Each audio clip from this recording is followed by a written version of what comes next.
Sa mga nagtatanong nga pala kung anong compression sock yung ginagamit ko, kasi sabi nila sobrang haba.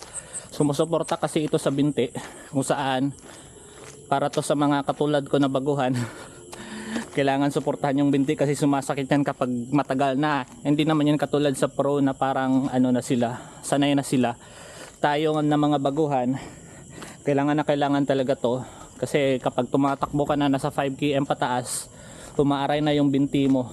So ito, nagsusuporta sa binti para tatagal yung aray ng binti mo.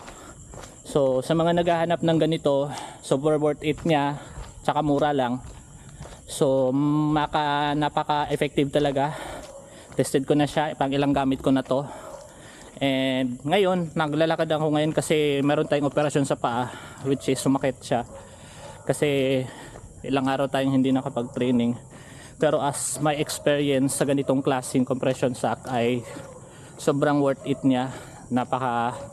Ang tagal sumakit o tagal agad talaga umaray ng binti mo kapag suot mo siya.